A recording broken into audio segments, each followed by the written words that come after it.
Hello everyone, this is my third and final look at the LEGO Creator 3-in-1 Medieval Dragon set. This time, it's the Sea Serpent alternate build. At least that's what LEGO officially refers to this as, and they show it as a sea serpent on the box. If you want to see it as something different, like a Chinese-style dragon, hey, imagination is definitely a good thing. But I will tell you that this is larger and more interesting, better looking to me than I expected. So relative to the size of a minifigure, looks quite substantial. The flowiness, in spite of the fact that most of it is a very static build, only the head can move a little bit, the fins can move here, and the tip of the tail can move a little bit. Wait, I forgot one thing. This can also rotate here. It's not a lot, but it's something. But it feels dynamic, and it feels more dynamic than I expected from the pictures, and especially from the official LEGO renders. Once again, LEGO does a poor job of showing their products off in their computer-generated renderings. But hey, that's okay. It's always better to get more than you pay for, or to get something better than what you think you're paying for. And I think that you do here with this alternate build, because the Medieval Dragon itself, the main build, is good. We already covered that. I covered that in my review video, and that's pretty much a known. A lot of people agree with that. The Phoenix is also very good, that alternate build for it. This one is just better than I thought it would be. I personally like this one the least, but I still think that it's a very valid build.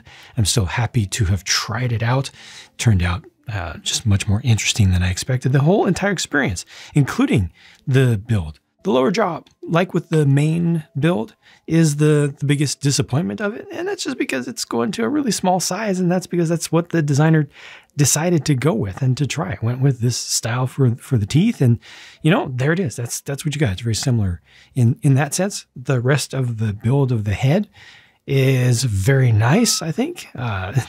Different style of eyes is different. It's nice to have completely separate styling for such a key element like that between the three builds. You know, back in the day, oftentimes all three builds of a Creator 3-in-1 would use the same eyepieces, literally the exact same eyepieces. So this is nice to have the swap out. I like all this stuff going on the back of the head as well with the horns.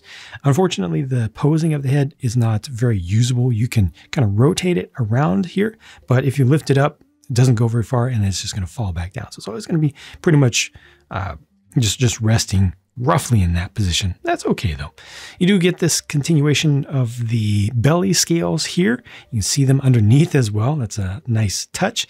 And there's a really interesting thing that goes on with the tail. So there's this articulation, right? This up and down, the end bit side to side, but it's not symmetrical. Look at that. Dark green here, and obviously undersides of plates and things here, but the dark green. And then on the other side, it's just regular green. I didn't see that coming. And you build the rear section first. You kind of build mostly from the rear to the front, with the exception of just the little last bit of the tail. This looks so much better on this side. But hey, if you want to, you can always just flip it this way, and then you have something that's a little bit closer to symmetrical. Kind of makes more sense to me for propulsion, but then this is better for steering, you know, underwater. You also have some spikes along the back, which are made with different types of pieces, just good use of the parts. This does, in spite of, I believe this is technically the C model, not just the Sea Serpent, but the C, like ABC model, the third, you know, the least complex of them.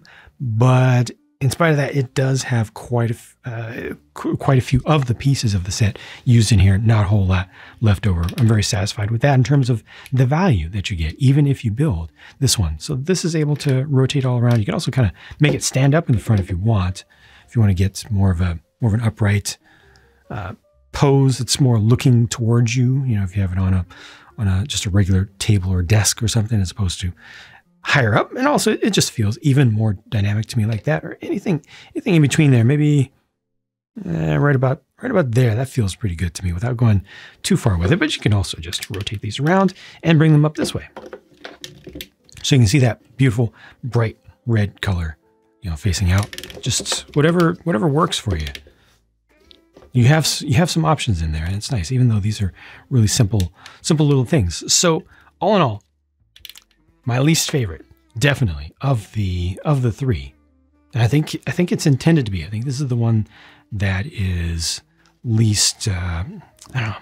I can't say it got the least amount of work put into it, because definitely a lot of work went into making sure that this could be built. You know, designing this and making sure that this could be built from the parts of the main set. But no matter what, it still ends up being something worth existing, something that if you go for it, if you like what it looks like, you're going to be satisfied with the value that you get out of the set. There are pieces left over, so you know the price of the set, I don't think, once again, is worth it for just this. But if you disagree, that's okay. And I don't think you're too far off if you do disagree, because again, not a whole lot is left on the table after building this. So in all, just a very good positive experience for the entire set across all 3 builds. And this is it for my coverage of it for now. Thank you very much for watching. I hope that this was of some interest and value to you, and I'll talk to you again soon.